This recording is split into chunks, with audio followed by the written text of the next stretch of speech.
আর গান শুনলে ঈমান মরে, নবীর কথা জোরে বলুন ঠিক কিনা। গত 16 বছর সংসদে গান হচ্ছে, মমতাজ পাগলি গান করছে, ফাট্টা যায় বক্তা ফাট্টা যায়। আর আমি দেখেছি সংসদে কতগুলো এমপি মন্ত্রী তারা টেবিল চাপড়াচ্ছে। কি মরদ রে, হ্যাঁ এইভাবে টেবিল চাপড়াচ্ছে। মুফতি শফি রহমতুল্লাহ বলেছেন, মারিফুল কোরআনে বলেছেন মুফতি শফি রহমতুল্লাহ আলাইহি, যে কেউ যদি গান বাজনা শুনে হাততালি দেয়, বাহাবা দেয়, ধন্যবাদ দেয়, সাথে সাথে তার স্ত্রী যদি থাকে তালাক হয়ে যায়। কোথায় মুসলিম? ওটা মহান জাতীয় সংসদ, যেখানে কোরআন তেলাওয়াত দিয়ে সংসদ শুরু হচ্ছিল, সেই জায়গার সংসদ চলতে চলতে গান গাওয়া হচ্ছে। ওই সংসদে ঈমান কারো ছিল না, কারো ঈমান ছিল না, যার কারণে এই দেশটা দুর্গতিতে পরিণত হয়েছিল। আজকে আমাদের বাংলাদেশ 20 কোটি ঈমানদারের দেশ, সবাই ঐক্যবদ্ধ হয়ে এদেশের মাটিতে যদি ইসলাম আমরা দেখতে পারি, এদেশে চুরি হবে না, জানা হবে না, দুর্নীতি হবে না, অন্যায় হবে না। আমরা তো সব দেখেছি, একটাবার কি ইসলাম দেখা যায় না? আজকে এই যে আপনাদের গ্রামের সোনার টুকরা ছেলেরা এই একটা ফাউন্ডেশন করছে, সেই ফাউন্ডেশনের নাম কি? দিনের দান ফাউন্ডেশন। একটা কথা আছে, দিন দেখিয়া দান করো, কথা ঠিক কিনা? দিন শব্দের অর্থ জীবন ব্যবস্থা। এই দিন দয়বয় দিনের অর্থ হলো দিন শব্দ জীবন ব্যবস্থা। এখন একটা মানুষের জীবন কিভাবে চলিচ্ছে, ভালো চলিচ্ছে না অসচ্ছলভাবে চলিচ্ছে, কষ্টে না দুঃখে, রাস্তাঘাট ভালো না মন্দ, এইগুলি দেখে দান করতেছে এনারা। এই ফাউন্ডেশন করেছেন দিনের দান ফাউন্ডেশন। শব্দের অর্থ হলো মানুষ যারা অসুস্থ আছে, এদের জীবন অবস্থা ভালো নয়, এদেরকে চিকিৎসা দেওয়ার দায়িত্ব সরকারের ছিল, কথা ঠিক কিনা? কিন্তু সরকার দেয় না। সরকার আইন করছে বৃদ্ধ ভাতা, বয়স্ক ভাতা, আবার হচ্ছে গরিবের রিলিফের কার্ডের ব্যবস্থা করেছে। কিন্তু দেখা যায় কত সরকার গেল, ওই সরকার দলীয় কর্মীদেরকে 20 বিঘা জমি তাকিয়েছে বৃদ্ধ ভাতা, আর গ্রামত ভাত পাচ্ছে না, অক্ষতে না, তোক দেওয়া যাবে না। যাই যে গ্রুপ, সেই গ্রুপের লোক দিয়ে দিয়ে পেট চালাছে। যাই ক্ষমতার যায় তখন তাই জুম্মার সভাপতি, এই কথা কোন জায়গায়, প্রাইমারির সভাপতি, হাই স্কুলের সভাপতি, হাটের সভাপতি, তারপরে আমরা মসজিদের সভাপতি, কলেজের সভাপতি, সিএনজি স্ট্যান্ডের সভাপতি, তারপরে লসিমনের সভাপতি, একে সভাপতি করি পদ দিতে দিতে যখন আর পদ থাকে না, তখন পায়খানার সভাপতি হয়। হ্যাঁ কথা কোন জায়গায়, কে এত সভাপতি? এই 1630 জন লোক দিয়ে বাংলাদেশ চলছে, তাও শান্তি হয়নি। মাত্র 14 জন দিয়ে দেশ চলছে, কারেন্ট যায় না। আলু এমন হওয়া হচ্ছে কোল্ড স্টোরের জায়গা হয় না। পেঁয়াজ এখন 1100 টাকা মন, পেঁয়াজ 250 টাকা কেজি কাজি। ভারতের লোকজন করছে যে বাংলাদেশে যদি পেঁয়াজ আমরা না পাঠাই তোমরা পেঁয়াজ পাবে না। এখন বাংলাদেশ থেকে পেঁয়াজ তুর্ক দম লিয়া দা রে, যা নিংটির বাচ্চা লিয়া দা।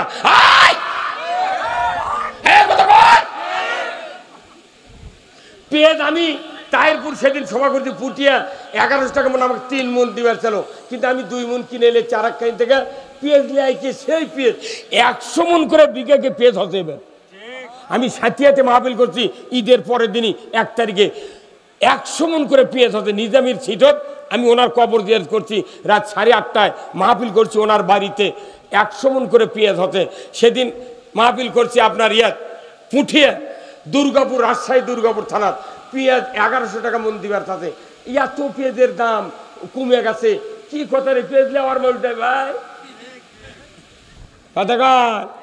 খালি যদি সার সিন্ডিকেট সরকার তুলে দিয়ে যদি সিন্ডিকেট ভাঙবার পারে, মোটা মোটা সারের দাম এত নিচে আসবে, বাংলাদেশের কৃষক সার দিয়ে কাদো লাগবে না, সারের উপর ধানের বস্তু।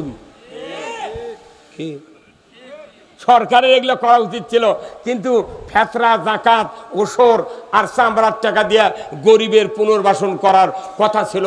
এটা আল্লাহর হুকুম, জাকাত, ওসর, চামড়া, ফেতরা।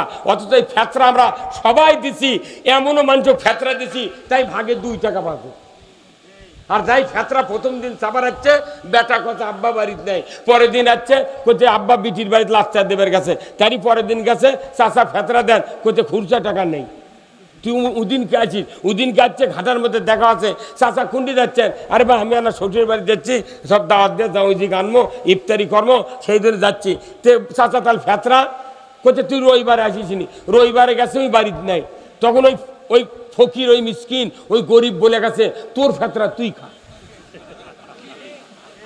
এই হুজুর কথা কন দেখা নারায়ণগঞ্জ আর ঢাকাত কয়দিন বসে আছেন খালি কোটি কোটি টাকা নিয়ে, বাটাম ফাটাবি কথা ঠিক কিনা? গরিবের কেউ চিন্তা করে না, কৃষকের কেউ চিন্তা করে না। এই বাংলাদেশে ব্রিটিশের আইন ডক্টর কামাল তৈরি করেছে, এই বাংলাদেশে যে আইন এটা হলো পুঁজিপতির আইন, গরিব মারা কৃষক মারা আইন তৈরি করা আছে। কৃষকের বাড়ির থাকবি পালসার হুন্ডা, কৃষকের বাড়ির থাকবি এসএস সিটের পাইপের দরজা, কিন্তু গরিবের কৃষকের বাড়ির কিচ্ছু নাই, গরু বেচে আবাদ করে। কৃষক স্ত্রীর কানের জিনিস বেচে আবাদ করে, আর ওই জুয়াচুররা ঢাকাত বসে থেকে খায়। এই কথা বল না। এই যে এখন 34 মাসের কয়দিন যাচ্ছে, আর মাত্র কয়দিন পর টেলিভিশনে রেডিওতে পেপার পত্রিকায় লিখবি এসো হে বৈশাখ। কেরে আমরা ইরি লেগে মরে যাচ্ছি, কয়েক হাজার কোটি বিঘা বাংলাদেশে ইরি আবাদ হচ্ছে, যাদের জীবন এই ইরির উপর নির্ভর করতেছে। আয় ব্যয় সব কিছু, কথা ঠিক কিনা? ইরি যখন পাকা এই কলা পাকা হবি, দানা ডাববি, তখন ওরা ঢাকার থেকে করছে এসো হে বৈশাখ। তো রমজান এলো তখন করলো না এসো হে, এসেছো রমজান করলে না, ওই বৈশাখক ডাকিচ্ছে হলদা পাড়ের কাপড় সাদা কাপড় বৈশাখী সেল দিয়া বাজারে বাজারে ঢাক ঢোলক বাজা বৈশাখীর গান করবি। যখনই গান করে বিকেলবেলা সান্তারের কানিত এমন কালো মেঘ করে, বৈশাখ কয় আমি তো ঘুমাচ্ছিলাম, তোমরা আমাকে দেখেছে এতন করলে গে। তখন বৈশাখ মাস আল্লাহকে আল্লাহ আমার ভক্তরা যখন আমাকে ডাকিচ্ছে ঢাক ঢোলক পিঠা, তাহলে আমি ভক্তকে বাড়ির কি এমনি এমনি কি খালি হাতে দেওয়া যায়? তুমি আর মিষ্টি টিষ্টি কিছু দাও। তখন আল্লাহ করছে তোর এটা ব্যাপার হলো, তো তুই মিষ্টিলে যাবো যানবাহন করছে তুমি বাতাস দাও। বৈশাখের যানবাহন হলো বাতাস, আর মিষ্টি হলো কাঁটা আলা শিল। ওই ভক্তরা ডেকে তুললো, শিল সান্তার থেকে শুরু হয় একবার সিরাজগঞ্জের নাসিমের বাড়ি পর্যন্ত চলে গেল, একবার সামটা। কতক্ষণ টাকা? 1 বছর সামটা হচ্ছিল। আমি পরানপুর হাবিব চেয়ারম্যান বিএনপির একজন নেতা, ওর বাড়িতে আমি ছিলাম ওই ঝড়ের দিনে। আমি বগুড়া গেছি বাড়ির থেকে, প্রত্যেকটা স্ট্যান্ডে এই ঢাকঢোলক বাজা বৈশাখের আহ্বানের গান করলো। যাহা মাগরিব পরে খালি মোনাজাত শুরু করছি, আর মুষলধারে বৃষ্টি আর ঝড়, ডালডুল ভাঙ্গিছে। বাড়ির এলাকার থেকে করছে হুজুর এনা দোয়া করেন। কে দোয়া কর্ম কে ডাকতে আমার থেকে শুনে ডাক বুঝলু। মানে আবার রাত্রে যখন সবার জায়গায় বাড়ি যায়, তখন একদল যুবক সাদা চুন কিংবা রং লিয়া ওই পাকা রাস্তার উপর বসে লেগেছে এসো হে বৈশাখ। একটা মানুষকে যদি সম্মানিত মানুষকে যদি বলা হয় হে, তাহলে খেপে যায় না ভাই? তুই এমনি ডাকবো আসেন বৈশাখ সাহেব কবু, আপনি করে ক তুই হে কলুকে হে ক, তুই আরো খেপা। কথা কর। আমি মনে করি বাংলাদেশ সরকারে যারা আছে এই বৈশাখের সংস্কৃতি বাংলাদেশ থেকে মিটাইয়া দেওয়া দরকার। আমরা লক্ষ লক্ষ বিঘা জমি লাগাইছি মানুষের রেজেকের জন্য। আল্লাহ তুমি আমাদের এই ধানগুলো সহি সালামতে বাড়িতে পৌঁছানোর তৌফিক দিয়ে দাও। জোরে করে আল্লাহুম্মা আমিন। কত মানুষ কৃষি কাজ করেছে, ভুট্টা লাগাচ্ছে, ধান লাগাচ্ছে, আমাদের জীবনের সকল কামাই জমিতে ফেলে দিয়েছি। খালি নামাজ রোজার বক্তৃতা করলে হবে না। আমার দেশে যখন বন্যা হয়, যখন প্লাবন হয়, এলাকা ডুবে যায়, তখন কয় আমরা কয়েক বস্তা বিস্কুট কয়েক বস্তা চিড়া দিয়া মোকাবেলা করতে সক্ষম। বাপরে মরুদ্রি, বন্যা হচ্ছে ওই মোকাবেলা করবি, এমন কথা একটা মন্ত্রী একটা আবহাওয়া বয়সের লোক বললো না আল্লাহ তুমি এই গজব থেকে আমাদেরকে উদ্ধার করো। জীবনে কয় না, কয় আমরা মোকাবেলা করতে সক্ষম। এই 4 বস্তা বিস্কুটের গামবাজিতে কথা কয়।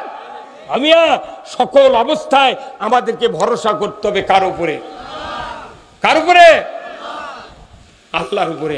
সেই ফুলেরই রৌশানিতে আরশ কুরসি রৌশন সেই ফুলেরই রঙ লেগে আজ ত্রিভুবন জালা সাহারাতে ফুটল রে ফুল রঙিন গোলে লা লা সাহারাতে ফুটল রে ফুল চীনের রসিক ভ্রমর বুলবুল সেই ফুলের ঠিকানাই কেউ বলে হযরত মুহাম্মদ কেউ বা কামলি ওয়ালা সাহারাতে ফুটল রে ফুল রঙিন গোলে লা লা সাহারাতে ফুটল রে ফুল। আজ থেকে ১৫০০ বছর আগে মক্কা মুআজ্জামায় আইয়ামে জাহিলিয়াত চলছিল।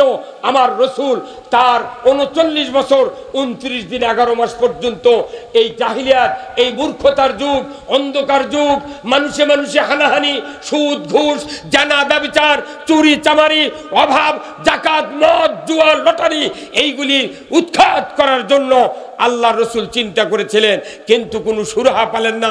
হিলফুল ফুজুল করলেন, তাও পারলেন না। ওনাকে যখন ওহী দেয়া জানাল হলো ইকরা বিসমি রব্বিকাল্লাযী খলাক, পড়ো মুহাম্মদ সৃষ্টিকর্তা রবের নামে, তখন আল্লাহর পরামর্শ জমিনে আসা শুরু হলো। তখনই মক্কাতে দাওয়াত দিলেন লা ইলাহা ইল্লাল্লাহু, এটার মাথা কাটতে পারবো। নাউযুবিল্লাহ। বিশ্ব নবী যার চেহারা দেখলে ঈমান আনার পর নবীজির চেহারা যদি কেউ দেখে, আমার রসুল বলেছেন ওই মানুষটার জন্য জাহান্নামের আগুন হারাম। ঈমান আনার পর যদি নামাজ না পড়ার টাইম হয়, 11টার সময় ঈমান এনেছে, আর সে যদি রসুলের চেহারা দেখলো এক নজর, আর মারা গেল 11:30টার সময়, আমার রাসূল বলেছেন ওই মানুষটার জন্য জাহান্নামের আগুন হারাম। কি মানুষ চেহারা দেখলি জাহান্নাম হারাম, সেই মানুষের কাল্লা কাটবে কে? উমর কইতে তুমি 100 উট দিবে, আমি কাল্লা কেটে ফেলে দেব। আবু জাহেল বলল রে উমর, রে উমর, আমার পক্ষ থেকে ওয়াদা ফাইনাল, তুমি যাও, যাও রে উমর যাও, মুহাম্মাদের মাথাটা কেটে আমাকে দিয়ে দাও। এত আক্রোশ, এত হিংসা, যে মানুষটাকে আলামিন বলা হলো, যে মানুষটাকে আমানতদার বলা হলো, যার বংশের উপর দামি বংশ নাই, মক্কার অশিক্ষিত মানুষেরা যাকে বিশ্বাসী খেতাব দিল, এই মানুষটা যখন নবুয়ত পেল, ওই মানুষটার কাল্লা কাটার জন্যে 100 উট পুরস্কার ঘোষণা করলো আবু জাহেল। উমার স্বীকার হলো আমি কাটতে পারবো। আবু জাহেল বলল আমার ওয়াদা ঠিক ফাইনাল। তরবারি নিয়ে উমার যায়, দীপ্ত কণ্ঠে, সূর্য চিকমিক করছে, তারকা নাই দিনের বেলা, দীপ্রায়ের সূর্যের কিরণে চকচকে তরবারি এত চকচক করছে সূর্যের কিরণের কারণে, হাতে নিয়ে যায়, হন হন করে মক্কার আব্দুল্লাহর বেটা মুহাম্মাদের দিকে যায়। প্রতিমধ্যে দেখা হলো নঈম নামের ব্যক্তি। উমার রে, এ উমার, তোমার গতিবিধি তো ভালো না, এত ঊর্ধ্ব শ্বাসে তুমি কোথায় যাও রে উমার? উমার বলে আমার রাস্তা ছেড়ে দাও, আমাকে সময় লস করো না, আমি যাচ্ছি আব্দুল্লাহর বেটা মুহাম্মাদের মাথা কাটার জন্য। ভাইরা আমার, উমারের কথা শুনে নঈমের কলিজা থরথর করে কেঁপে উঠল, গায়ের পশম শিহরে উঠে। নবীজির কাল্লা তুমি কাটবে রে উমার, আমার বিশ্বাস হয় না রে উমার, তুমি যে কাল্লা কাটবে আমার বিশ্বাস হয় না। উমার বলে নঈম রে, রাস্তা ছেড়ে দাও, আমি তীব্র গতিতে গিয়া মুহাম্মাদের মাথা কেটে এনে আবু জাহেলের হাতে দেব। নঈম বলে উমার রে, তুমি শান্ত হও, তোমাকে একটা খবর আমি তোমার কানে পৌঁছায় দেই। বলে কি খবর? তুমি তো মুহাম্মাদের মাথা কাটবে, একটু পরেই কাটো, তোমার বোন আর ভগ্নিপতি ওই মুহাম্মাদের কালেমা পড়ে মুসলমান হয়ে গেছে। এইমাত্র তোমার বোন ফাতেমা, তোমার ভগ্নিপতির বাড়ির কাছ দিয়ে আমি আসলাম, রে উমার, তারা কি যেন তেলাওয়াত করছে রে উমার, তুমি যার কাল্লা কাটবে তার উপর ঈমান এনে তোমার বোন আর ভগ্নিপতি মুসলমান হয়ে গেছে উমার, তুমি নিজের ঘর সামলাও, মুহাম্মাদের কাটলা তুমি কাটতে পারবে না। মুহাম্মদ আল্লাহর সিলেকশনকৃত নবী, খবরদার খবরদার দুঃসাহস করিও না। ওমার বোন ভগ্নিপতির কথা শুনি রাস্তা বাইপাস করে বোন ভগ্নিপতির বাসার দিকে ঊর্ধ্বশ্বাসে চলে যাচ্ছে। রাগ করে আমার বোন আর ভগ্নিপতিকে আমি বুঝাই দেব, কালেমা কেন তুমি পড়লে? এইভাবে উনি হনহন করে চলে যাচ্ছে। ভগ্নিপতির বাসার নিকটবর্তী হতে না হতেই ভেতর থেকে কোরআনুল কারিমের একটা আয়াত ওই উমর ফারুকের কানের ভেতরে পৌঁছে দিলেন কে? উমর ফারুক বোন ভগ্নিপতির বাড়ির কাছে যেতে না যেতেই সূরা তোহার 124 নম্বর আয়াত উমরের কানে পৌঁছে দিলেন আল্লাহ। আয়াত বোন পড়ছে, ওমান আরাদান যিকরি ফাইন্না লাহু মাইশাতান দানকা ওয়া নাহশুরুহু ইয়াউমাল কিয়ামাতি আমা। আল্লাহর কোরআনের এই আওয়াজ যখন উমরের কানে পড়ে গেল, আরবের লোক আরবির অর্থ বোঝে, সাথে সাথে উমর বুঝতে পারল এই আল্লাহর নামের স্মরণ, আল্লাহর নামের উচ্চারণ যখন কেউ কানে পড়ে, ওই মুমিন যদি শোনার পর যদি কোরআনের পক্ষে চলে তাহলে ওই মুমিনটা আসল মুমিন। আর যদি কোরআনের আওয়াজ শুনলো, আল্লাহর জবানের বয়ান শুনলো, যদি বিপরীতমুখী চলে, আমার আল্লাহ বলেছেন তার জীবনে যত জীবিকা আছে সব সংকীর্ণ করে দেওয়া হবে। কোরআন শুনলো কিন্তু কোরআনের পথে চললো না, আল্লাহ তার জীবিকা সংকীর্ণ করে দিবেন। কার কথা? আল্লাহর কথা। এরপরে বলা হলো এইভাবেই যদি তাদের গতিবিধি হয়, আল্লাহ যা বলেছেন সেই দিকে চলে না, মানুষ যা বলেছে সেই দিকে চলে। আমার আল্লাহ বলেছেন আমি কিয়ামতের দিন তাদেরকে অন্ধ করে উঠাবো। এই কথা যখন উমর কান দিয়ে বুঝতে পারল, যখন এত রাগ পয়দা হয়ে গেল, উমর আর বাহিরে থাকলো না, চিৎকার করে ভগ্নিপতির বাড়িতে ঢুকে তরবারির উল্টা পিঠ দিয়ে বোন আর ভগ্নিপতিকে আচ্ছাতরে প্রহার করতে লাগলো। জোরে কন্যা উযুবিল্লাহ। ঈমান আনার পর তাকে ধন্যবাদ না দিয়া তরবারির আঘাত করে তাদেরকে রক্তাক্ত করে দিল। ধরে বল ঠিক কিনা? আজকেও বাংলাদেশে সারা পৃথিবীতে ফিলিস্তিনিতে কোরআনের পক্ষের লোকদেরকে ইসরায়েল বোমা মারে। কথা ঠিক কিনা? বোমা মেরে মেরে মুসলমানদেরকে শেষ করে দেয়, মুসলমানদেরকে জেলে তোলে হামলা করে, মামলা দেয়। মুসলমান হলি রাজাকার আর জঙ্গি বলে। কথা ঠিক কিনা? আমার ভাইরা, উমর ফারুক ভেতরে ঢুকে প্রহার শুরু করে দিল। মারতে মারতে এক পর্যায়ে তরবারির উল্টা পিঠের আঘাত ভগ্নিপতির মাথায় এত জোরে লেগেছে, রক্ত ফেটে, মাথা ফেটে রক্ত ফিনকি দিয়ে বেরিয়ে উমরের গা মেখে গেল। বোন বলে, ভাইজান রে, তোমার কি দয়া হয় না?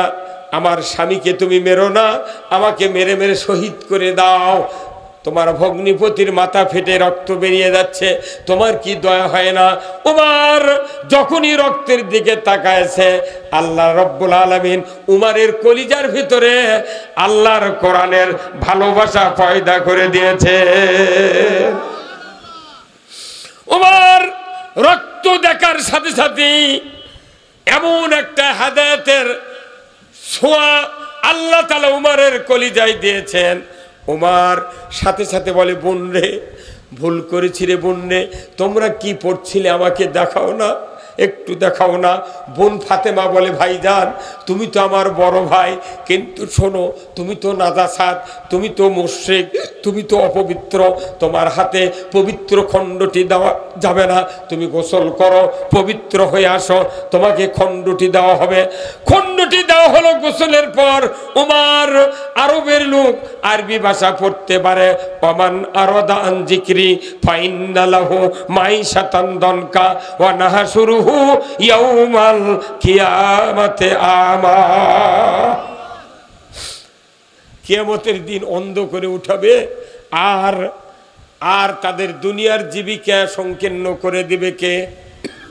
ওমর ফারুক যখন বুঝতে পারলেন তখন বোনকে বললেন, বোন রে আর দেরি করব না, নিয়ে চলো বিশ্ব নবীর দরবারে।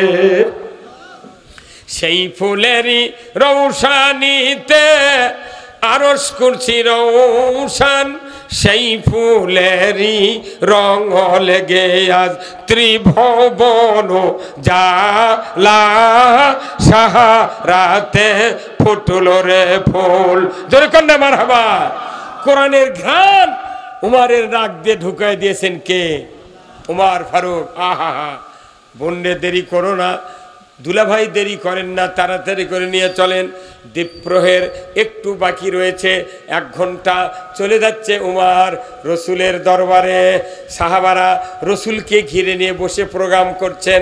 উমার তরবারি নিয়ে সামনের দিকে যাচ্ছে, সাহাবারা দাঁড়িয়ে গেলেন, হুজুর ওই তো উমর ইবনুল খাত্তাব আসতেছে, কয়েকদিন হলে জপবানা চলছে, সে নাকি কাল্লা কাটবে আপনার। ওগো রসুল, আমরা দাঁড়িয়ে গেলাম, আপনি সামনে দাঁড়ান, আমাদের বক্ষে 1 ফোঁটা রক্ত থাকা পর্যন্ত উমারকে আপনার কাছে আসতে দেওয়া হবে না। সব দাঁড়িয়ে গেলেন। রসুল বললেন, উত্তেজিত হয়ে না, একটু ধীরাও ধীরাও ধীরাও।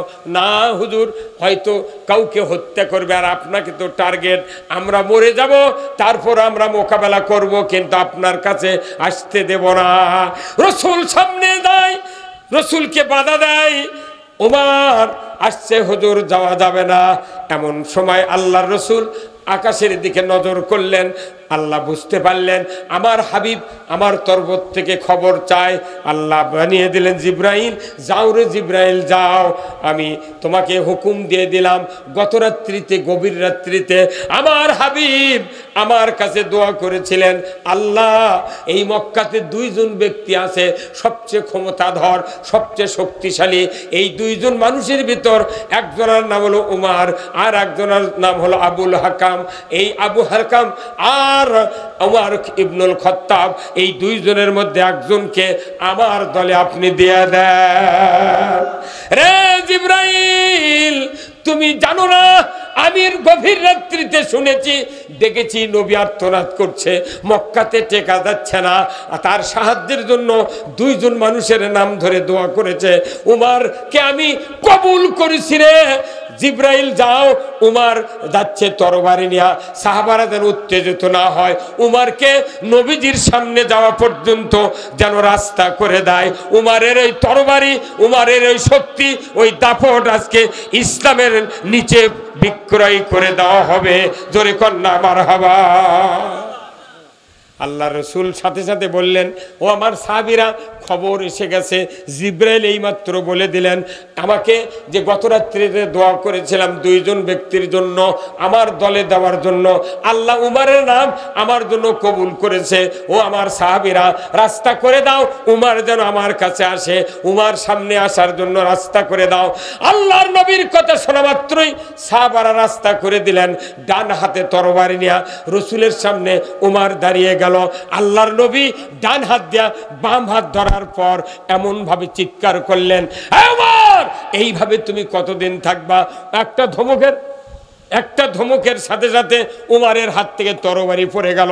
উমর তরবারি উঠে বললেন, ইয়া রাসূলুল্লাহ, ইয়া হাবিবাল্লাহ, যে তরবারি ইসলামের দুশমন ছিল, যে তরবারি মুসলমানের শত্রু ছিল, যে তরবারি নবীর দুশমন, কোরআনের দুশমন ছিল, এই তরবারি আর কাউরও দুশমনি করবে না।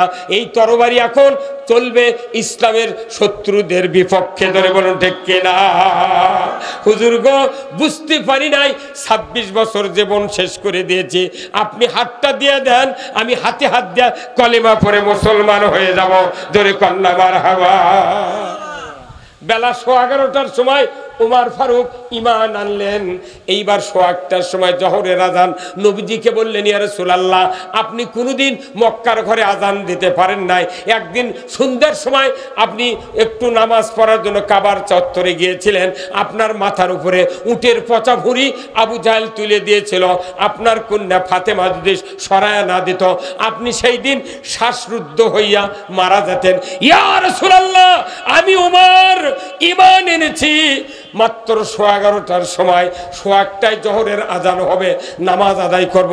হুজুর গো, আমি তরবারি নিয়ে সামনে যাব, আপনি আমার পেছনে পেছনে সাহাবীদেরকে নিয়ে আসেন, দেখি কোন বাপের বেটা আমার কাছে আসে। আমি উমর ওয়াদা দিচ্ছি, আমার তরবারির কাছে যদি কেউ সাহস করে আসে, সেজন্য স্ত্রীকে বিধবা করে আসে, কেউ যদি আসতে চায় সন্তানদেরকে এতিম বানায় যেন আমার কাছে হাজির হয়। 2.5 ঘন্টার মুসলমান, কি শক্তি! আর 70 বছর হলে মসজিদ ইমামের পাশে নামাজ পড়ছে, সুদে করে টাকা দেশের মোট মোট খাচ্ছে, উনি একবার টো শব্দ করে না। কি সাহস! রসুল করছে, বাপরে আমি ওই গন্ডগোল করবো না, বা ওই মক্কার ঘরত যা আবার মারামারি কে করবি। করছে, হুজুর আপনি আবার করছেন, আসার সাহস পাবে না, আমি উমর তরবারি আর মৃত্যু পর্যন্ত খাপে ঢুকাবে না, আমার তরবারি উঁচুতে থাকবে। তোরে কোন আল্লাহু আকবার। ওই দিন থেকে উমরের তরবারি কোনোদিন আর খাপে ঢোকেনি। আল্লাহু আকবার। সেই উমর কি দিয়ে দেশ চালাছিলেন? আল্লাহ রসুল বললেন, লা বাদা নাবিয়া, আমার পরে নবী আসবে না। যদি নবুয়ত দেওয়া হতো, লাউকানা উমর, উমরকে নবুয়ত দেওয়া হতো। কথা কোন দেখা? আজকে যারা ধনী লোক আছেন, তারা যদি ইসলামের পক্ষে আসেন, কিয়ামতের দিন উমরের সাথে তারা জান্নাতে থাকবে। কিন্তু ধনী লোক আসতে ভয় করে, কেন বা এখন ইসলামী দলের ঢোকমো, যদি ওরা ক্ষমতা না যায়। না, উমর ফারুক কইতে, হুজুর চলেন আমি সামনে যাব। তখন উমর ফারুক সামনে একা একা যাচ্ছে, আর রসুলক মাঝখানে নিয়ে সাহাবারা গোল হয়ে হেঁটে যাচ্ছে। এর মধ্যে আবু জেলের গোষ্ঠীরা ওই হাতিমে বসে আছে, ওর ক্লাব আছে না, ওই হাতিমত বসে আছে। তখন আবু জেলক নেতা করছে, কেরা নেতা? আব্দুল্লাহ বেটা মোহাম্মদ মাথা কাটপি, তকদা কেলি আছে গে, করছে এটি এনে কাটপি। মানে নেতা কি বুদ্ধি চাপা মারিচ্ছে, করছে এটি এনে কাটপি। আচ্ছা কাটুক। কিছুক্ষণ পর উমর সাহাবী সব মাতাবে চলে গেলেন। তখন তো মিনার ছিল না, মসজিদটা উঁচা ছিল না, শুধু ছাপা মারা পাহাড় ছিল। মক্কার মাতাবের ডানে বামে এবং সামনে পাহাড় ছিল। এই পাহাড়ের একটা পাদদেশ থেকে উঠলেন উমর। উমর বললেন, রসুল আমাকে ওযু করার ব্যবস্থা করে দেন। সাহাবারা ওযু করে দিলেন। উমর বললেন, আপনার 4টা কথা আমি বলবো, শুধু আল্লাহর নাম নেব আর আপনার নাম নেব, তালি বুঝবেন এটা মাগরিব বা জোহরের আযান। ওই দিন থেকে সিগন্যাল দিল। উমর ফারুক আল্লাহু আকবার বলে যে তাকবীর দিয়েছে, তখন মক্কার ওই আবু জেলের সেলাসা মুন্ডার করছে, নেতা এটি এনে বলে কাটপি, এই যে গলার আওয়াজ শুনেছি, এটা তো উমরের আওয়াজ। আরে মসজিদ দখল করলো রে সরে, আরে শান্তিরক বাধা দি। তখন আবু জেল করছে, পারিদা। কি করছে? পারিদা। উমর গাছে ইমানে নিছে, আবু জেলের বাবার টিংরি নাই, ওটা বাধা দেয়। কথা কন না কে? আমরা না হুজুর মানুষ, না নামাজ পড়ে বক্তৃতা দিয়ে দেখা আমাকে গুণ বের চায় না। ধনী দিন মানুষ কিন্তু ওর কে বক্তৃতার কাম বাড়িতে, আমরাই তো ক্ষমতার দাম। দা দা হ্যাঁ ভাই দা, কে মানা করে দেয়? আরে ক্ষমতা আছে জনগণের হাতত। আর চিন্তা করেন না যে বাংলাদেশের দিনের ভোট রাজত হবি। এইবার ভোটের আইন হবি, সংস্কার হবি, যত ভোটারের অফিসার আছে, রিটার্নিং অফিসার, যত রকমের নির্বাচনের সাথে যারা জড়িত, এরা যদি কোনো রকমের জাল ভোট দুর্নীতি করে, যাবজ্জীবন কারাদণ্ড দেওয়া হবে। যাবজ্জীবন কারাদণ্ড। আবার ভোট চুরি করবো, বাটাম ফাটিয়ে দিবি। এবার 2018 সালে 30শে ডিসেম্বরের ভোট 29শে ডিসেম্বরের রাত্রে যারা দিছে, কিয়ামতের দিনে একজনও জান্নাতে যাবে না। বাটাম ফাটা ফেলে দিবে। এই চেয়ারম্যান পাতে 14,000 ভোট, আর আরেকজন পাতে 4,000 ভোট। ওই 14 লেদার চারত দিছে, চালিয়ে দেয় চেয়ারম্যান উদ্দেশ্যে। আজকে যদি বিএনপি যদি 140টা সিট পায় আর ইসলামী দল 12-14টা মিলে যদি 159টা সিট পায়, ওনারা বলে 139 আর এরা মোট গোষ্ঠী মিলে 159, এই দুই গ্রুপ মিলে যদি ইসলাম কায়েম করে, এ দেশে মানুষের অভাব অনাটন দুঃখ কষ্ট কিছু থাকবে না। কিন্তু যদি এরা যদি টানাটানি করে, কি করে টানাটানি বলতেন, এই যেটা মনে করেন দড়ি, এটা কি এই দড়ি খুব নরম তাই না? এখন এই দিক ইসলামী দলেরা, এই দিক হচ্ছে বিএনপি, যদি দুই গ্রুপ টানাটানি করে মাঝখানে ছিঁড়ে গেলে দুইজনই মাথা থাকনা কা পরে দেবি, দুইজনের মাথা যখন ভাঙ্গে যাবি আর একজনের যে কাহিরে দে বাড়িয়ে করুক, ওই তো উঠে দৌড়ের বাড়িতে না মাথা দিয়ে ভাঙ্গে পরে গেছে, খালি মুকুট লাঠি দিয়ে পিটপি। এই কথা কোন না মিয়া, ইসলাম বিজয় হলে প্রত্যেকটা মানুষের উপকার, সুদ বন্ধ হলে হিন্দুর উপকার, সুদ বন্ধ হলে পীরের উপকার, সুদ বন্ধ হলে জামাতের উপকার, সুদ বন্ধ হলে বিএনপির উপকার, আওয়ামী লীগের উপকার, জাসদের উপকার, জাতীয় পার্টির উপকার। কথা ঠিক কিনা? সুদ হারাম হলেই আপনি জান্নাতে যাওয়ার সুযোগ পাবেন। পর্দা ফরজ হলে সবার উপকার।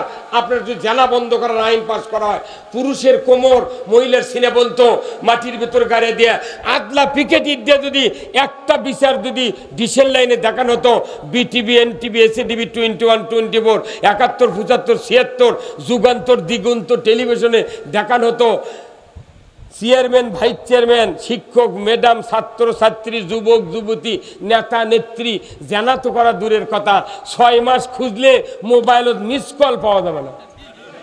হ্যাঁ কথা বল না কেমন? হ্যাঁ চুরি করবেন ঠিক। হ্যাঁ সেগুলো আইন কায়েম যদি করে, হাওন আঙ্কেল 4টা নাই গেলে ঘুরবে পারে কে রে? হাওন আঙ্কেল কোনটি গেছু বাবা? এখন তুই আয় তো বাটাম ফাটাম আয়, আজই করছে। এই কথাগুলি কি বিএনপিরা শোনে না? আজকে বিপ্লব কুমার আজকে ফেসবুকে দেখলাম বলেছে জামাত বিএনপি আমাদের শত্রু। কি কথা রে? বিএনপি শত্রু?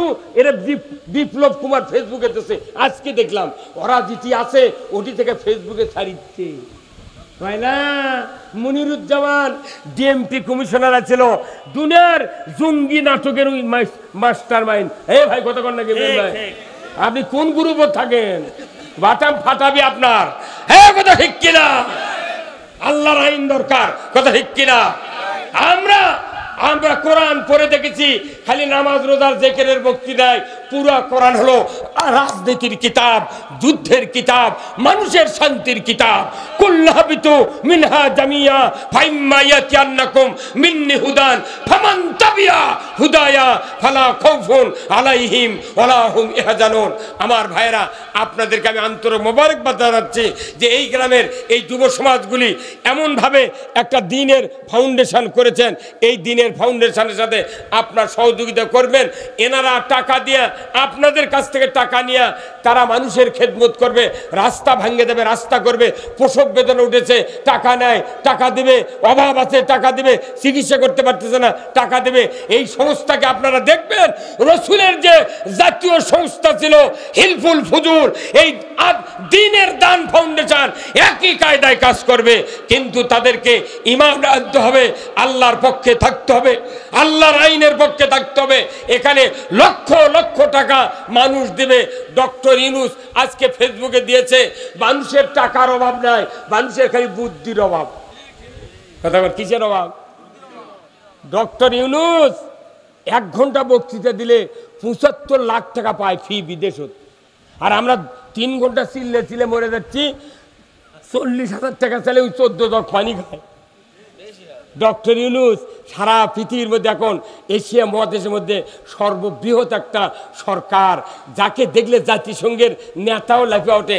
মোদি সিংহে দল বললে লাফে উঠছে।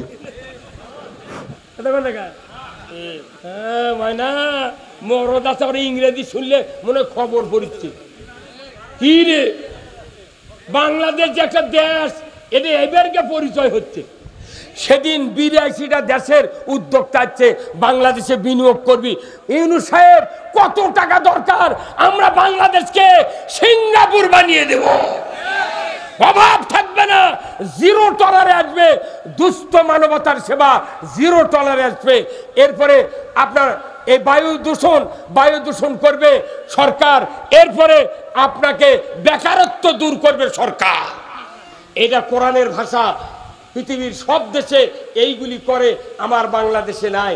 আসুন না, এই দেশটাতে আপনাদের ঘরের সন্তানেরা, এরা যুব সমাজ এমন একটা ফাউন্ডেশন করেছেন, আপনাদের টাকা আছে, আপনি কত টাকা মানুষকে দেন?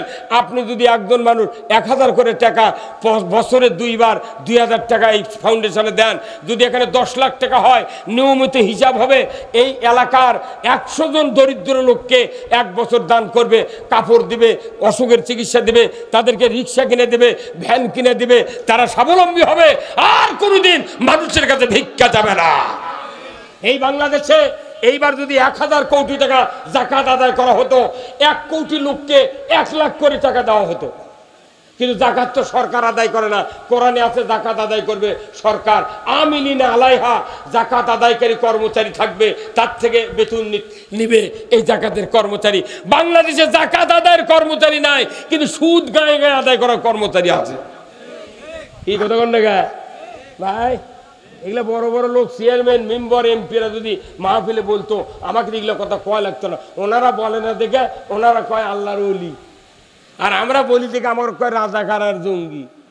কিন্তু কোরআন শরীফ পড়লে ঘুম ধরে না। আমার 47 বছর বক্তৃতার বয়স। আমি 1976 সনে দাখিলি পরীক্ষা দিয়েছি, 74-এর ব্যাচ ছিলাম। কিন্তু শেখ মুজিবুরের 9 মাস আন্দোলন, স্কুল বন্ধ, আবার 1 বছর আপগ্রেডে পড়েছি। আমার আব্বা ভাইয়েরা বলেছে যে তুমি হাই স্কুলে পড়ো। আমি বললাম না, আমি মাদ্রাসাত পড়বো। জোর করে ভর্তি করে দিয়েছে, আমি পড়ে যা মাদ্রাসাত ভর্তি হয়েছি। আমি 76 সনে দাখিল পাস, আজ আমার বয়স 67 বছর। তারপরে ইংরেজ চেয়ারম্যানের মতো 10 জন চেয়ারম্যান আমার কান্দর তুলে দিলে নিয়ে চলে যাও। কথা বল না কা? হ্যাঁ, কথা বল না কা? আপনি আল্লাহ শক্তি দেওয়ার মালিক, কথা ঠিক কিনা? আপনাকে এই শক্তি আল্লাহর পথে কি ব্যয় করবেন না? কবরে যখনই যাবেন বলা হবে ওমা দিনুকা, তোমার জীবন ব্যবস্থা কি ছিল? ওমান নাবিউকা, তোমার নেতা কে ছিল? মান হাজার রাজুল, ওই পুরুষটিকে? মান রব্বুকা, তোমার রবকে?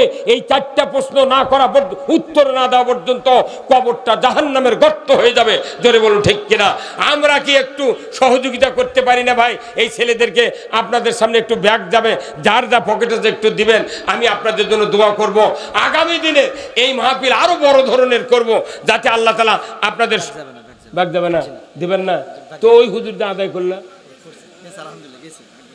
তো মাগনা, তাহলে ফাইন তো। আমি ধোকা খাচ্ছি, বা যদি আদায় না করি পরে আবার কোন হুজুর কালেকশন করলেন না, টাকা কোন দিবে? এই প্রধান অতিথি আছে, চেয়ারম্যান আছে, কোনো টেনশন নাই। চেয়ারম্যান সাহেব, আপনার সহযোগিতায় এই সংগঠনটা ভিআইপি করবেন। আল্লাহ আপনার কম দেয়নি। একটা ভাটার মালিক মানে কি 14,000 টাকাও ভাটা ইট বেঁধেছে এনারা, দেখেনি? এইবারে সে ইটের দাম মানে কম হচ্ছে, খরা বেশি, প্রচুর ইট হচ্ছে। এই গতকালকে আমি মাহফিল করছি মান্দাতে। নাই, সরকার ভালো তো, গরিবেরা ইট কিনে শান্তি পাচ্ছে, কথা ঠিক কিনা? আমরা উপদেষ্টাদেরকে বলেছি প্রত্যেকটা জিনিসের দাম কমাতে হবে। শুধু জিনিস নয়, আগে বিদ্যুৎ বিল কমাতে হবে। কথা বলে না? বিদ্যুৎ বিল কমালে মানুষ ফুর্তি করে ফ্যান চালাবে। কি রে, কি কারেন্টে এনাও যায় না।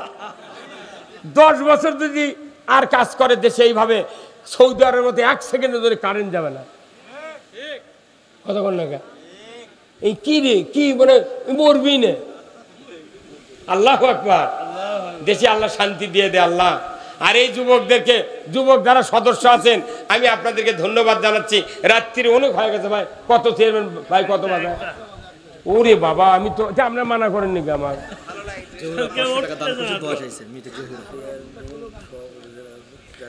হ্যাঁ ভাই, এই 2টা লোক আমার খুব চাহিদা ভাই। আপনি বড়, আপনার প্রধান উপদেষ্টা বানাবো, আর ইনি থাকবেন আমাকে একবারে কাঙ্ক্ষিত উপদেষ্টা। আমি দোয়া করবো ভাইয়ের জন্য। ভাই নিজেই বললেন, ভাই আমার ইটার ভাটা আছে, আল্লাহ ওনাকে দীর্ঘ হায়াত দিক ধরে কোন আমিন। উনি যে বক্তব্য দিয়েছেন, একজন মুফতি ওই বক্তৃতা দিতে পারবে না। প্রত্যেকটা কথা ইসলামের অনুশাসন আছে। এইরকম লোক আল্লাহ হায়াত বৃদ্ধি করে দেবে। আল্লাহর পক্ষে যে কথা বলবে তাকে আল্লাহ হায়াত বাড়ায় দেয়। কথা ঠিক কিনা? আল্লাহর পক্ষে যে কথা বলবে, যদি জামাই শ্বশুরের পক্ষে কথা কয়, শ্বশুরের সুনাম গায়ের মানুষের কাছে কয়, শ্বশুর কবি পালসার কেড়ে ওকে R15 দেবো, এই কথা বল না। এই জন্য আল্লাহর বান্দা আমার ওই ভাই প্রধান অতিথি চেয়ারম্যান সাহেব কি সুন্দর কথা, প্রতিটি কথা ইসলামের ছোঁয়াচ দিয়েছেন। আজকে এই এলাকার এই মাহফিলটা, মা বোনেরা বসে আছেন, আপনারা আছেন, জান্নাতের বাগানে পরিণত হয়ে গেছে। আমি সম্মানিত প্রধান অতিথিকে বলতে চাই, ভাই আনিসুর ভাই, আপনি একটা মোটা টাঙ্গের কিছু ধ্যান খোল যায়, দোয়া কর্ম ভাই, বুঝলেন, আপনার জন্য দোয়া কর্ম দাম এইবার দেশে প্রতি বছর, হ্যাঁ এই ফাউন্ডেশন খোল যায়, উচ্চারণ করেন খোল যায়, দিবিনি, ফাইন ফাইন। ওই তো বচ্চে উঠিচ্ছে না মারে, অন্য চেয়ারম্যান কখন 13 চলে গেল উনি, ফাইন লোক, এগুলো লোকে কি চেয়ারম্যান মাটি মানুষের নেতা, এটা কথা ঠিক কিনা? কোন অহংকার নাই রে, এই সাধারণ মানুষ একটা সাথী বগলত দিলে কবি আর বাড়ি বোধ হয় রংপুর। আল্লাহ তালা আমার এই আনিসুর ভাইকে হায়াত দারাজ করুক, ওনার ভোট যখন শুরু হবে আমি এসে ক্যানভাস করে দিয়ে দেবো, যান লিল্লাহে তাকবীর, নারে তাকবীর।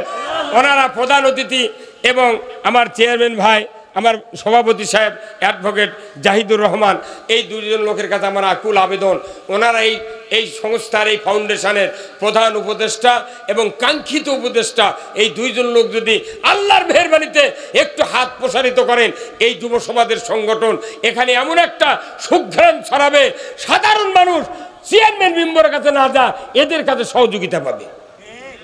সব মানুষ তো আর চেয়ারম্যান দিতে পারবে না, পারবে কি? এনারাও একটু হেল্প করলো। আপনার বাড়ির কাছে রাস্তার মধ্যে সুদি চালা আছে, টিউবওয়েলের ড্রেন গেছে, আপনি 500 টাকার একটা পাইপ কিনে দিলি হয়ে যায়, চারিজনে মেম্বরক গালিয়ে ভূত ছাড়াচ্ছে, হ্যাঁ তোমার মেম্বর বানাচ্ছি, এগুলো দেও না, তোর মেম্বর করছে তো 5 বার দিছি রে গরুর পায়খানার পাট, তুই বেচা খাচ্ছি, তুই আর দিন পাইপ দিস নি কে? আমি ফজলের এই সংগঠনকে জোরদার করি, আল্লাহ তাআলা সকলকে এই কাজ করার তৌফিক দান করুক, আমিন। মোহাম্মদ ইউসুফ, পিতা মুস্তফা, ঠিকানা কি গয়ারপাড়া নাকি? হ্যাঁ গয়ারপাড়া। ছেলের জন্য দোয়া চায়, 500 টাকা নগদ জোরে খান মারহাবা, লিল্লাহে তাকবীর। 500 টাকা দান করেছে, দোয়া চাইছে মৃত্যু জহুরা, উনি 500 টাকা করেছেন দান, দোয়া চেয়েছেন ওনার রুহের মাগফিরাতের জন্য, আল্লাহ তাআলা তার কবরের আযাব মাফ করে দেন, জোরে করে আল্লাহুম্মা আমিন।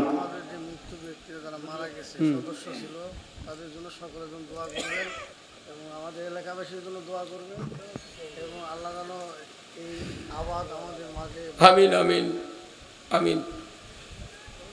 সবাই একটু ইস্তিগফার পাঠ করেন, আস্তাগফিরুল্লাহাল্লাযী লা ইলাহা ইল্লা হুয়াল হাইয়ুল কাইয়্যুম ওয়া আতুবু ইলাইহি, আস্তাগফিরুল্লাহাল্লাযী লা ইলাহা ইল্লা হুয়াল হাইয়ুল কাইয়্যুম ওয়া আতুবু। দেখেন গত রাত্রে আমি মাহফিলে 1 ঘন্টা মসজিদের মধ্যে বক্তৃতা দিয়েছি, আর আজকে কি আরাম, তাই না?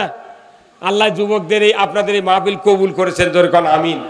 আল্লাহ তাআলা দরবারে আমরা দোয়া করব, মা বোনেরা আছেন, আমার ভাই 2 জন আছেন, সভাপতি সাহেব, প্রধান অতিথি সহ মুরব্বিনে কেরাম, অনেক আলেম ওলামা আছেন, সবাই মিলে আমরা দোয়া করি, আল্লাহুম্মা আমিন।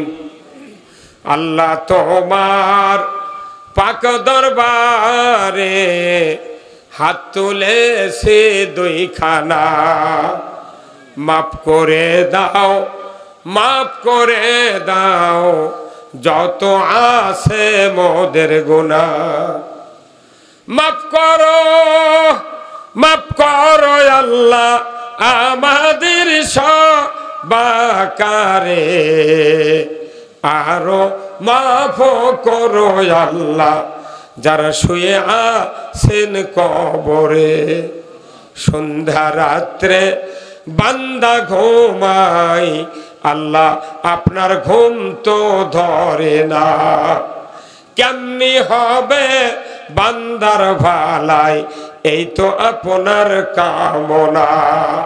রব্বুল আলামিন, আয় আল্লাহ, আল্লাহ আজকের এই কোরআনের মাহফিলে বসে হাজার হাজার মুসলমান নরনারী সন্ধ্যার থেকে এতক্ষণ পর্যন্ত মুহাক্কিক ওলামায়ে কেরামদের মুখে আলোচনা শুনে যাবার সময় আপনার শাহী দরবারে আল্লাহ হাত তুলেছি, সমাজের নেতৃবৃন্দদেরকে নিয়ে, যুবক ভাইদেরকে নিয়ে, মুরব্বীদেরকে নিয়ে, হাজী বান্দাদেরকে নিয়ে, আল্লাহ মসজিদের ইমাম মুক্তাদির বোনদেরকে নিয়ে। এমনও মা বোনেরা আছে রমজানের ভেতর কোরআন খতম দিয়েছেন। আল্লাহ, সোনার টুকরা মা বোনদেরকে নিয়ে হাত তুলেছি। আল্লাহ গো, আল্লাহ যারা অর্থ দিয়ে ফাউন্ডেশনকে সহযোগিতা করেছেন, মাহফিলে সহযোগিতা করেছেন, আল্লাহ সকলের নেকামল কবুল করে আল্লাহ সকলের জীবনের গুনাহ খাতা আপনি মাফ করে দেন। আল্লাহ, আমরা যারা হাত তুলেছি, আমাদের ভেতরে যারা দরদের বাপ মাকে হারিয়েছি, কবরগুলিকে জান্নাতের বাগান বানায়া দেন। আল্লাহ, এই গ্রাম সহ চতুর্দিক থেকে যতগুলি গ্রামের মানুষ, মহল্লার মানুষ কোরআনের মাহফিলে হাজির হয়েছেন, সকল মানুষের গ্রামের মাটির নিচে যত মুমিন মুমিনাত চিরবিদায় নিয়ে শুয়ে আছেন, সকলকে আল্লাহ জান্নাতের মেহমান হিসেবে কবুল করে নেন। রব্বুল আলামিন, আয় আল্লাহ, এই গ্রামের মাটির নিচে কত মানুষ দুনিয়ার থেকে বিদায় হয়ে শুয়ে আছেন। আল্লাহ, এই ফাউন্ডেশনের কত শুভাকাঙ্ক্ষী বড় বড় মুরব্বী তারা দুনিয়ার থেকে বিদায় হয়েছেন। আল্লাহ, সকলের কবরগুলিকে জান্নাতের বাগান বানায়া দেন। অনেক বিদেশ প্রবাসী আছে, এই সংগঠনে টাকা দেন। আল্লাহ, তাদের শারীরিক সুস্থতা দান করে দেন। আল্লাহ, কত আলেম ওলামা যুবক ভাইয়েরা লেখাপড়া করে, আল্লাহ তাদের জিহান শক্তি বাড়ায়া দেন। আল্লাহ, মনে পড়ে যায় গতকাল থেকে এসএসসি পরীক্ষা শুরু হয়েছে, সমমান দাখিল পরীক্ষা শুরু হয়েছে। আল্লাহ, কত ভাইজানেরা কত বোনেরা এই পরীক্ষার সেন্টারে যাচ্ছে। আল্লাহ, তাদের জিহান শক্তি বাড়ায় দেন, পরীক্ষায় ভালোভাবে পাশ করার তৌফিক দিয়ে দেন। রব্বুল আলামিন, বাংলাদেশটাকে আপনি কোরআনের জন্য কবুল করে নেন। আল্লাহ, দানের আল্লাহ দিনের দান এই ফাউন্ডেশনকে আল্লাহ কিয়ামত পর্যন্ত আপনি কায়েম রাখেন। আল্লাহ, যত সদস্য আছে আরো সদস্য বৃদ্ধি হওয়ার জন্য আপনি মানুষের ভেতরে ইনকারেজ পয়দা করে দেন। আল্লাহ, যে মায়েরা হাত তুলেছেন, হাজেরা রহিমার মতো চরিত্রবান বানায় দেন। যার ছেলে নাই ছেলে দিয়ে দেন, নিঃসন্তানকে সন্তান দিয়ে দেন। যার মেয়ে বড় আছে সৎ পাত্রস্থ করার তৌফিক দিয়ে দেন। মুরব্বী যারা হাত তুলেছেন, আবু বকরের মতো ইমান দিয়ে দেন। আল্লাহ গো, যারা যুবকেরা হাত তুলেছেন, ওমরের মতো ইমান দিয়ে দেন। আল্লাহ, চেয়ারম্যান সাহেবের সাবেক চেয়ারম্যান আনিসুর রহমান ভাইকে হায়াতে তৈবা দান করে দেন। জাহিদুর রহমান সভাপতিকে আল্লাহ শারীরিক সুস্থতা দান করে দেন এবং হায়াতে তৈবা দান করে দেন। হজ করার মতো তৌফিক দিয়ে দেন।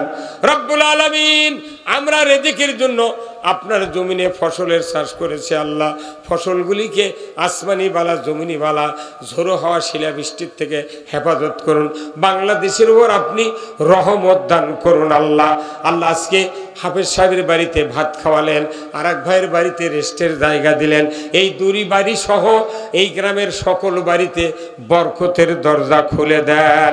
মা বোনদের সকলকেই স্বামীর খেদমত করার তৌফিক দিয়ে দেন। স্বামীদেরকে স্ত্রীকে ভালোবাসার তৌফিক দিয়ে দেন। আল্লাহ, কিচ্ছু চাই না। যাদের সংসারে অভাব আছে অভাব মোচন করে দেন। আল্লাহ, যাদের সংসারে আল্লাহ সমস্যা আছে সমাধান করে দেন।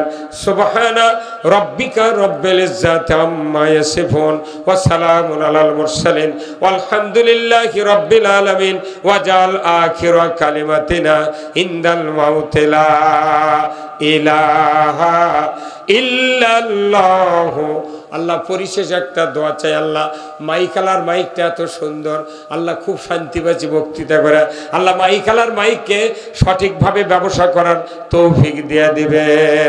সুবহানা রাব্বিকা রব্বিল ইজ্জাতি আম্মা ইয়াসিফুন ওয়া সালামুন আলাল মুরসালিন ওয়ালহামদুলিল্লাহি রাব্বিল আলামিন ওয়া জাল আখিরা কালিমাতিনা ইনদাল মাউতি লা ইলাহা ইল্লাল্লাহু মুহাম্মাদুর রাসূলুল্লাহ সাল্লাল্লাহু আলাইহি ওয়াসাল্লাম।